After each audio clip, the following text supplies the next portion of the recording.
Latest updates ఎప్పటికప్పుడు పొందడానికి Big TV WhatsApp channel follow అవ్వండి. లింక్ డిస్క్రిప్షన్ లో ఉంది.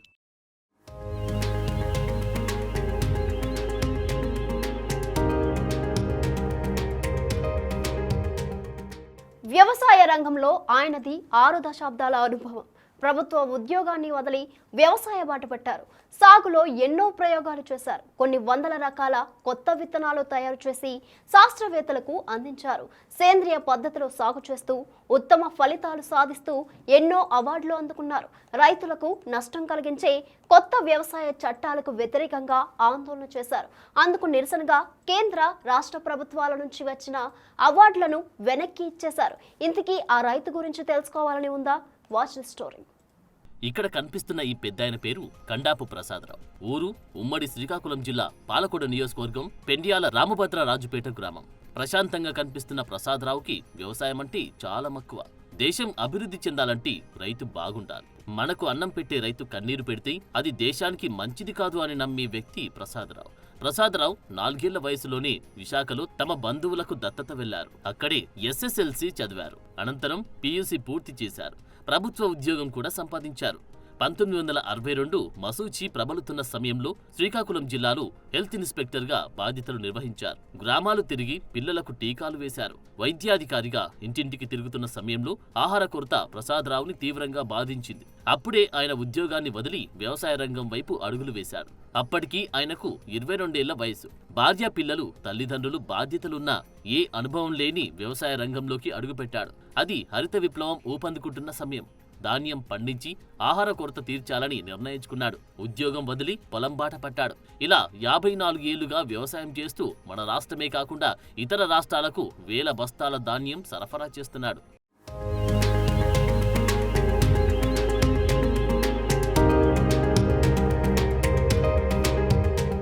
మొదట్లో అధికారులను, శాస్త్రవేత్తలను సంప్రదించి తన భూమిలోనే వరి సాగు చేశాడు. ఎకరాకి 18 బస్తాలు పండాయి. శాస్త్రవేత్తలు ఆయనకు కొత్త వంగడాలు ఇచ్చి వరి సాగు చేయించడం మొదలుపెట్టారు. ప్రసాదరావు నిత్యం పంటను పరిశీలిస్తూ కొత్త అంశాలను గుర్తిస్తూ కొత్త పరిష్కారాలు కనుగొనడం మొదలుపెట్టాడు. వారి ఫలితాలను ఎంజిరంగా వ్యవసాయ విశ్వవిద్యాలయానికి, శ్రీకాకుళంలోని నైరా వ్యవసాయ విశ్వవిద్యాలయానికి అందించాడు. తెగుళ్లను తట్టుకోలేని పాత రకాలకు బదులుగా కొత్త వరి విత్తనాలు పండించాడు. సాంబ మసూరికి ప్రత్యామ్నాయంగా MTU 1224ని సాగు చేశాడు. తినడానికి అనుకూలంగా ఉండే NLR 4001 ప్రసాదరావు తన పొలంలోనే మొదట సాగు చేశారు. స్వర్ణ రకానికి ప్రత్యామ్నాయంగా MTU 1229ని సాగు చేశారు. పొట్టిగా ఉండి గింజరాలని MTU 3513ని కూడా తన పొలంలోనే డెవలప్ చేశారు. ఇలా కొన్ని వందల రకాలు ఆయన పొలంలోనే జీవం పోసుకున్నాయి. మిగిలిన రైతుల కంటే ఎక్కువ దిగుబడి సాధించి అనేకసార్లు రాష్ట్ర, జిల్లా, మండల స్థాయిలో ఉత్తమ రైతు అవార్డులు ప్రసాదరావు అందుకున్నారు. స్థానం వాళ్ళు క్రియేట్ చేసిందండి ఇది. గతంలో ఏంటంటే నవారా అనే ఒక వెరైటీ ఉండేది, రెడ్ రైస్. ఆ నవారా ఏంటంటే దానికి కాల పరిమితి ఓన్లీ 100 రోజులే. కానీ అది ఏంటంటే దుబ్బు బలం లేకపోవడం వల్ల ఏమాత్రం గాలికి వస్తే పడిపోయింది. దాని గురించి అంటే మేము మరి ఈనాడు బాపట్ల రీసెర్చ్ చేసిన వాళ్ళకేమో మేము విజ్ఞప్తి చేస్తే వాళ్ళేమో కొన్ని క్రియేట్ కొన్ని జీన్స్ ప్రవేశపెట్టి ఈ డ్రట్టైస్ని కొనుక్కున్నారు. రసాయన ఎరువులు వాడకం వలన భూసారం తగ్గినట్లు రైతు ప్రసాదరావు 36 ఏళ్ల క్రితమే గుర్తించారు. అప్పటి నుంచి ఆయన సేంద్రియ ఎరువులు ఉపయోగించి వ్యవసాయం చేస్తున్నారు. కీటకాలను, తెగుళ్లను నివారించేందుకు బ్రహ్మాస్త్ర వేప కషాయాలను, ఇంగువ ద్రావణాలను తయారు చేశారు. మొక్కలకు బలాన్నిచ్చే ఘన, ద్రవ జీవామృతాలను తయారు చేశారు రైతు ప్రసాదరావు. తక్కువ ఖర్చుతో కొత్త పద్ధతులు, ఆరోగ్యదాయక సేద్యం చేశారు. వచ్చిన లాభంతో వ్యవసాయ భూమిని కొనుగోలు చేశారు. ప్రస్తుతం 22 ఎకరాలు సాగు చేస్తున్నారు. ఆయన పొలంలో గట్లపై బెండ, టొమాటో, వంగ, మిర్చి, చిక్కుడు, కూరగాయలు పండిస్తున్నారు. సేంద్రియ పద్ధతులు చేయాలని, ఆ పద్ధతిలో చేస్తే బాగుంటుందని దృక్పథం చేత అప్పుడు వర్మీ కంపోస్టులు ఇవన్నీ వచ్చాయి. దాని మీద చేసాం. అయితే ఇంతకుముందు కూడా మనం భూసారాన్ని పెంచుకోవడానికి ప్రభుత్వం వారు మనకి పచ్చి రొట్టెలు సరఫరా చేశారు. కట్టి జన్మనగా పిల్లి పెసలు ఇవన్నీ ఈ 1040 వేల ఖరీదు ఉండడం వల్ల దానిలో భూసారం పెరిగేది. ఇప్పుడేమో ఇంకా రైతులు ఎరువుగా వాడుతున్నారు కాబట్టి మన సేంద్రియ పంట పండిన దృక్పథంతో రసాయనిక లేకుండా సేంద్రియ పంట కేవలం ఇది ఉంది. దీనికి ఏ విధమైన ఎరువు లేదు. అంత కారణం ఏంటంటే ఇక్కడ నా తాలూకా 15 ఎకరాల తాలూకా పంటను ఎక్కడ వేసి ఎక్కడ నూరుస్తాను మిషన్ తోటి. ఆ నూరటం వల్ల దాని తాలూకా చెత్త చెదారము ఆ రద్దల్లా కూడా పొలంలో పడిపోయి సారవంతంగా తేలిపోతుంది. అంతేకాక ఇక్కడ ఉన్న గడ్డిని కూడా తీసుకెళ్ళి అక్కడ నా రట్టింగ్ ట్యాంక్ ఉంది, ఆ రట్టింగ్ ట్యాంక్లో గడ్డిని అందులో వేస్తాను, వేసి మీద కొంచెం మన్ను పడేస్తాను. అదేమో ఇంచుమించు ఒక 40 రోజుల కల్లా ముగ్గు కులిపోయి ఒక సేంద్రియంలో తయారైపోద్ది. అగ్రికల్చర్ బీఎస్సీ చేస్తున్న ఏపీ, ఒరిస్సా, మహారాష్ట్ర నుంచి వచ్చిన విద్యార్థులు కూడా ప్రసాదరావు దగ్గర నెల రోజుల పాటు శిక్షణ తీసుకుంటారు. పంటలకు ఎలాంటి తెగుళ్లు వస్తాయి, వాటిని ఎలా నివారించవచ్చు, తక్కువ నీటిలో ఏ ఏ పంటలు పండించవచ్చు వంటి విషయాలు ప్రసాదరావు విద్యార్థులకు వివరిస్తాను అని చెప్తున్నారు. అంతేకాదు రైతు సమస్యలపై ఆయన పోరాటాలు కూడా చేస్తుంటారు. ప్రస్తుతం ఢిల్లీలో జరుగుతున్న రైతుల పోరాటానికి కూడా ప్రసాదరావు మద్దతు తెలిపారు. రైతు గెలవాలని ప్రసాదరావు అంటున్నారు. కండా ప్రసాదరావు అంటే దేశంలో తెలియని సైంటిస్టు ఉండరు, తెలియని వ్యవసాయవేత్తలు ఉండరు. ఎందుకంటే ఆయన వ్యవసాయంలో అనేక రకాలైన కొత్త కొత్త పరిశోధనలు చేస్తుంటారు. చదువుకుంది పీయూసీ అయినా వ్యవసాయానికి సంబంధించి వరి కానీ లేకపోతే కూరగాయలకు సంబంధించి కానీ ఎటువంటి వాటికైనా కొత్త రకం వంగడ వచ్చిందంటే ఖచ్చితంగా ఆ వంగడ ఖచ్చితంగా కూడా కండా ప్రసాదరావు గారికి సైంటిస్టులు పంపిస్తారు. ఆయన 2-3 ఏళ్ళు ఆయన పొలంలో పంట పండించిన తర్వాత ఇది ఓకే, దీనికి ఎటువంటి తెగుళ్ళు రావు, ఈ పంట మంచిదే, ఇది మంచి దిగుబడి వస్తుందనే తర్వాత అది నైరాక్ కానీ లేకపోతే బాపట్ల వ్యవసాయ పరిశోధన కేంద్రం కానీ వెళ్తుంది. అటువంటి కండా ప్రసాదరావు గారు కూడా దేశంలో ఉన్న ఇప్పటికి చాలా రాష్ట్రాలు తిరిగారు. ఆయన ప్రతి దగ్గర కూడా ఎటువంటి కొత్త వంగడం వచ్చినా చేసినా సరే ఖచ్చితంగా దానికి సంబంధించి విత్తనాలని ప్రసాదరావు గారికి పంపిస్తారు. ఆయన తన పొలంలో పండించిన తర్వాత దానికి సంబంధించి పూర్తి స్థాయి డేటా కూడా నైరేక్ కానీ బాపట్ల కానీ లేకపోతే దేశంలో ఉన్న అనేక రకాల వ్యవసాయ విశ్వవిద్యాలయాలకి పరిశోధన కేంద్రాలకు పంపిస్తుంటారు. ప్రస్తుతం మనతో పాటు కండా ప్రసాదరావు ఉన్నారు. ఆయనకి అసలు ఈ స్థాయిలో మరోవైపు కండా ప్రసాదరావు అభ్యుదయ రైతు అనే అవార్డు కూడా ఉంది. దేశ స్థాయిలో కూడా మంచి గుర్తింపు ఉన్న వ్యక్తి ఆయన. ప్రసాదరావు గారు, వ్యవసాయానికి సంబంధించి మీకు ఇటువంటి ఎంత మీకు నాలెడ్జ్ ఏ విధంగా వచ్చింది? నాలెడ్జ్ అంటే పూర్వం మన మొదటి హరిత విప్లవంలో ఆహార కొరత ఉండేదండి. ఆహార కొరత ఉండే వల్ల మనం పూర్వం మా పెద్దలందరూ కూడా ఒరిస్సాని ఎక్కడికైనా వెళ్ళిపోయారు, బియ్యం కొనుక్కొని వచ్చారు. అప్పుడు నేను పీయూసీ చదువుతున్నాను. పీయూసీ చదివిన తర్వాత మరి ఎందుకు ఇది మనం కూడా వ్యవసాయ రంగంలో ఉందామని అప్పుడు మొదటి విప్లవంలో చేరాను. మొదటి విప్లవంలో వచ్చినప్పుడు సైంటిస్టులు ఇప్పుడు కొత్తగా వచ్చారు. అప్పుడేమో మన పెద్దలు రసాయనిక ఎరువులు కానీ రసాయనిక పురుగు మందులు కానీ ఏ వాడేవాళ్ళు కావు.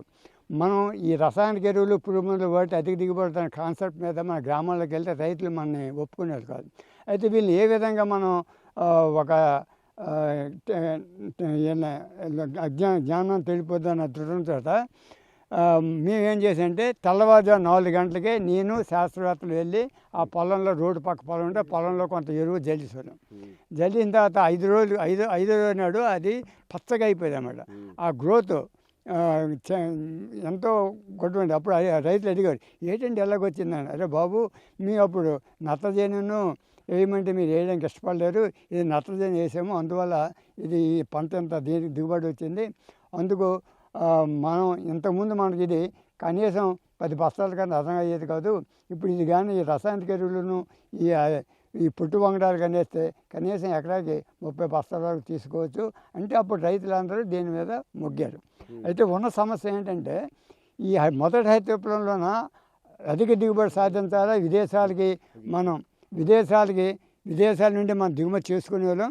ఆ దిగుమతి చేసుకోకుండా ఏంటంటే ఈ మొదటి హైప్లో మనం ఏంటంటే మనం విదేశాలకి పంపించేదంత స్థాయికి పెరిగాం. అంటే ఓన్లీ ఒక వరేనా అయితే మిగతా ఇంకేమైనా వేరే పంటలన్నీ కూడా మీరు రీఛార్జ్ చేస్తుంటారు? ఓన్లీ వరేనండి. ఎందుకంటే చెప్తాను అన్ని పంటలు మనం రీసెర్చ్ చేయొచ్చు, కానీ ఉన్న ప్రధాన కారణం ఏంటంటే ఇక్కడ తోటపల్లి దగ్గర ఎడంకాల ద్వారా మాకు నీరు సగంగా రాదు. ఆ రావడం వల్ల నేను కొన్ని రీసెర్చ్ చేసిన కూడా కొన్ని దెబ్బ అయిపోతాను సమయానికి. అందువల్ల ఓన్లీ వరి మీద కేంద్రీకరించి, ఎందుకంటే సమయానికి వాటర్ రాకపోతే ఇంజిన్ పెట్టి దాన్ని కాపాడుకోవడము ఇవన్నీ జరుగుతుంటాయి. ఇవి జరగడం వల్ల మనం కొంతవరకు అవుతాం. లేకపోతే ఏదైనా వాటర్ మన గ్రిప్లో ఉందంటే బంగారాన్ని పండించవచ్చు. కొన్ని కొత్త వంగడాన్ని కూడా మా రైతుల మీద సృష్టించే శక్తిమాల ఉంది, కానీ ఆ శక్తిమాల ఉంది కానీ కనీసం నీటి సదుపాయం లేదు. సార్ ఇప్పుడు మనకి తోటపల్లి ఉంది కదా, ఇంకా రావట్లేదు పూర్తిగా వాటర్? లేదండి, ఇప్పుడు 8 సంవత్సరాలు అయింది తోటపల్లి వాటర్ ఒక్క క్షణం రాలేదు. ఇప్పటికి 8 సంవత్సరాలు అయింది. అప్పుడు ఏంటంటే 6 సంవత్సరాల కింద చంద్రబాబు నాయుడు హయాంలో 190 కోట్లు కేటాయించారు. కానీ ఇప్పుడు జగన్ గారి ప్రభుత్వం వచ్చిన తర్వాత చిన్ననీటి వనరులకే నిర్లక్ష్యం చేశారు. కానీ ఇప్పటికీ ఈ 190 కోట్లోని కేవలం 55 కోట్లే ఖర్చు పెట్టారు. వ్యవసాయానికి సంబంధించి ఇంచుమించు సైంటిస్టులకి మించి మీద నాలెడ్జ్ ఉంది. మీరు ఏం కోరుకుంటున్నారు ప్రభుత్వం నుంచి కానీ, లేకపోతే విద్యార్థుల నుంచి కానీ, సైంటిస్టుల నుంచి? ఏం లేదండి, నా యొక్క కాన్సెప్ట్ ఏంటంటే మంచి మంచి పంటలు పండించి మన మన రాష్ట్రాన్ని కానీ మన దేశాన్ని కానీ ఆహార సమృద్ధిగా ఉన్నట్లు చేయడం. రెండోదేమో ఈ రసాయనిక ఎరువులు ఇటీవల మన ప్రధాని మోడీ గారు చెప్పారు, ఇంచుమించు ఈ సంవత్సరానికి 100 కోట్ల మంది రైతుల్ని ఈ రసాయనిక ఎరువుల కింద ట్రైనింగ్ ఇస్తాము, వాళ్ళనేమో ఒక ప్రకృతి వ్యవసాయంపై మళ్ళిస్తామని చెప్పారు. అది నిజంగా అది ఒకటి మంచి కాన్సెప్టే. మరి ఈనాడు అందరూ కూడా రసాయనిక ఎరువులు పండిస్తాము. ఎందుకంటే ఈ రసాయనిక ఎరువులు పురుగు మందులు ఇప్పుడున్న అందరికీ కూడా నానా క్యాన్సర్ అనండి, లేనప్పుడు ఇంకా నానా రకాల జబ్బులు వస్తున్నాయి. అందువల్ల అవి రాకుండా ఆరోగ్యమైన పంట పండించి మన ప్రజలను కాపాడడం మన ధ్యేయం. ఎందుకంటే ఇప్పుడు మనకున్న ఆదాయంలో సగం ఆదాయం మన ఆసుపత్రికి ఖర్చు పెడుతున్నాం. సరిగ్గా దీన్నే కానీ ఈ రసాయనిక ఎరువులు వాడకుండా కాయగూరలే కానివ్వండి, అలాగే వరి పంట కానివ్వండి, ఇతరత్రాలు ఏమైనా చేస్తే మనం ఆరోగ్యంగా ఉంటాము. అదే మా కాన్సెప్ట్. ఆరోగ్య ఆంధ్రప్రదేశ్గా చేయడమే మా కాన్సెప్ట్ అండి. కండా ప్రసాదరావు గారు ఒకే ఒకటి చెప్తున్నారు, ఆయన ఒక వ్యవసాయవేత్త. హరిత విప్లవం, మొదట హరిత విప్లవం నుంచి కూడా ఆయనకి వ్యవసాయం మీద కూడా చాలా రకమైన అవగాహన ఉంది. కేవలం ఆయన భూమి మీద పండించే పంటలోన ఒక రకమైన కొత్తదనాన్ని తీసుకురావడం, వంగడాల తాలూకా కొత్త వంగడాలు సృష్టించి దానికి అంటే శాస్త్రవేత్తలు ఈయన తీసుకొచ్చిన తర్వాత దీన్ని రీసెర్చ్ చేసి కొన్నాళ్ళు పండించిన తర్వాత అందులో రిజల్ట్స్ బాగున్నాయంటే ఆ తర్వాత ఈయన సైంటిస్టులకి నైరాక్ కానీ లేకపోతే బాపట్ల కానీ మిగతా వాటికి ఇవ్వడం. ఈ విధంగా ఆయన ఈ 40 ఏళ్ళలో కూడా ఆయన వ్యవసాయం మీద, ముఖ్యంగా ధాన్యం పంట సంబంధించి కూడా ఆయన విపరీతమైన ఆయనకి నాలెడ్జ్ వచ్చింది. దీనికి సంబంధించి దేశ స్థాయిలో కూడా ఆయనకి అనేక అవార్డులు కూడా వచ్చి అభ్యుదయ రైతు అని కూడా చుట్టుపక్కల పిలుస్తారు. పాలకొండలో ఉన్న ఈఆర్ రాజపేట స్వగ్రామం కానీ ఒక రైతు కంటే ఆయన ఒక సైంటిస్ట్కి మించి కూడా ఆయనకి చాలా ఎన్నో ఆయనకి అంత విపరీతమైన అవగాహన పంట మీద. ఒకటే చెప్తారు ఆయన, పంటకు సంబంధించి ఇక్కడ ఇదే ఆయన పొలం చూస్తే ఇక్కడ రకరకాల పంట, ఇక్కడ రెడ్ ధాన్యం పండుతుంది, బ్లాక్ ధాన్యం పండుతుంది, అనేక రకాలైన వంగడాలను ఈయన వ్యవసాయాల 15 ఎకరాల పొలం ఉంది ప్రసాదరావు గారికి. ఈ పొలంలోనే వాటిని పరిశోధన చేసిన తర్వాత ఇక్కడ సైంటిస్ట్కి ఇస్తారు. అన్నీ ఓకే అయిన తర్వాత ఈయన సైంటిస్ట్కి ఇచ్చిన తర్వాత అప్పుడు ఆ వంగడాన్ని జనాలకి, రైతులకి ఇవ్వడం జరుగుతుంది. ఈ విధంగా ఆయన ప్రసాదరావు గారు గత 40 ఏళ్ళకి కూడా వ్యవసాయానికి సంబంధించి ఆయన ఒక పరిశోధన చేశారు. ఎన్నో రకాల కొత్త వంగడాలని ఈయన శాస్త్రవేత్తలకు ఇవ్వడం. ఇక్కడ ప్రతి ఆట పక్కనే నైరా కాలేజ్ ఉంది ఆంధ్ర వరుసలో, అక్కడి నుంచి ఇక్కడికి ఈయన దగ్గరికి స్టూడెంట్స్ ప్రాక్టికల్ నేర్చుకోవడానికి వస్తారు. ఇక్కడే ఆయన ఈ ఒరిస్సా నుంచి చుట్టుపక్కల రాష్ట్రాల నుంచి కూడా ప్రసాద్ అక్కడ థియరీ నేర్చుకున్న తర్వాత అక్కడున్న ప్రొఫెసర్లు కానీ సైంటిస్టులు కానీ ప్రసాద్ దగ్గరికి పంపించిన తర్వాత ఈ పంటలో ఏ రకమైన ఆయన విధానాలు పాటిస్తున్నారు, పురుగు పట్టకుండా ఏ విధంగా చేయాలి, లేకపోతే పంట దిగుబడికి ఏం చేయాలని సంబంధించి 15-20 రోజుల పాటు ఆయన విద్యార్థులకి పూర్తి స్థాయి నాలెడ్జ్ తర్వాత ఇక్కడి నుంచి విద్యార్థులంతా కూడా తిరిగి వాళ్ళు కాలేజీకి వెళ్ళడం జరుగుతుంది. ఆ స్థాయిలో ఆయనకి ప్రసాదరావుకి నాలెడ్జ్ ఉంది. అభ్యుదయ రైతుగా రాష్ట్రంలో కాకుండా దేశ స్థాయిలో కూడా ప్రసాదరావు కూడా ఒక మంచి గుర్తింపు ఉంది. అయితే ఇక్కడే ఉన్న తోటపల్లి చాలా దగ్గరలోనే, ఇక్కడి నుంచి ఒక 15-20 కిలోమీటర్ దూరంలో తోటపల్లి రిజర్వాయర్లో నీరు ఉంది, కానీ చుట్టుపక్కల ప్రాంతాలకు రావడం లేదు, కాలువలు బాగోట్లేదు. మన వ్యవసాయదారుని మీద పండించాల్సి వస్తుంది. ఖచ్చితంగా ఈ ప్రభుత్వం కానీ పూనుకొని ఈ చుట్టుపక్కల కాలువలన్నీ కూడా పూర్తి చేసి చక్కగా తోటపల్లి నీరుని కానీ అందించగలిగితే ఖచ్చితంగా కూడా మనం ఎకరానికి ఇప్పుడు ప్రస్తుతానికైతే 20-30 బస్తాలు పండించగలుగుతాం, ఇంకా ఎక్కువ పండించగలుగుతాం, మంచి వంగడాలు పండించగలుగుతాం. మరోవైపు సేంద్రియ ఎరువులు వాడడం వల్ల కూడా అనేక రకాల ఉపయోగాలు ఉన్నాయనుకోండి. కూడా ఈయన మొత్తం పంట అంతా కూడా సేంద్రియ ఎరువుల ద్వారా పండిస్తుంటారు.